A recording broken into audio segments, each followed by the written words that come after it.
பெரியோர்களே, தாய் தந்தமார்களே, ஆமா இது ஓய் கூறாக்கல்பை சேர்ந்த ஆம் அண்ணன்மார்கள், தம்பிமார்கள், ஊர் பொதுமக்கள் அனைவருமே ஓய் எப்படி என்றால் எப்படி? அர்ஜுனன் தவசு அரண் கொடுக்கும் வரம் வரம். இல்லையா? ஹாய். எதற்காக என்றால் முதலாக ஆகை. அர்ஜுன பெருமன் வந்திருக்கிறார். ஆமா. அர்ஜுன பெருமன் இந்த தடுக்கில் இருக்க உங்களுக்கு எந்த ஒரு கஷ்டமா இருந்தாலும் இருந்தாலும் மனசுல நினைச்சு ஆம். ஐயா ஆ. எனக்கு பாரு உடம்பு சரியில்லாத இருக்குது, ஆமா. எந்த ஹாஸ்பிட்டலும் தீரல, ஆமா. எனக்கு நோய் நொடி தீருமா, ஆ.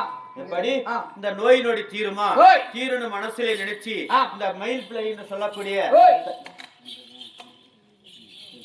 மயில் பிள்ளை நினைச்சு ஆ. தடுக்கிலே கோத்ததே உண்டானால் ஆமா. உங்களுடைய நோயற்ற வாழ்வு, ஓய். குறையற்ற செல்வம் என்று சொல்லி ஆ. அந்த குறையாகப்பட்டது ஆமா. கண்டிப்பாக தீரும். நீங்க எதுக்கு சொல்றேங்கன்னா ஆ. பல இடத்துல நாங்க இதே தம்பியை தடுக்காடி இருக்கிறோம். ஆமா அதே போலவே அவங்க நினைச்சு செஞ்சிருக்கிறாங்க. ஆ. காலையிலே நினைச்சு தடுக்கல் கோத்திட்டு போனாங்க. ஓய். நைட்டு அன்னைக்கு இரவே போயிட்டு 17 லட்சம் ரூபாய் மாடு, ஆம் சின்ன பணம் மூட்டல, ஆமா ஒரு 2 மாசத்துக்கு முன்ன ஆ. சின்ன பணம் மூட்டல ஆ. 17 லட்சம் ரூபாய் மாடு போய் ஓய். ஒரு மாசமா இருந்தது ஆமா. இல்லையா? ஓய். இதே அர்ஜுன தவசு தான் அங்க ஆடுனுங்க. ஆமா. இதே தடுக்கல கோத்துட்டு போய் பாரு, அன்னைக்கு அழுகிற கண்ணுல தாரையா தண்ணி ஒழுகுது. ஆமா. ஏப்பா இதே அழுகுறார். அழுகிறார். ஆமா. கேட்கும் போது ஆ. 17 லட்சம் போயிடுச்சுன்னா போச்சு. ஒரு மாசம் ஆகி போயிடுச்சு ஆமா. சொல்றாங்க. எனக்கு உன் மனசுல அடியில் தேர்ல ஒண்ணுமே தெரியல, எங்க போது தெரியல. ஆமா.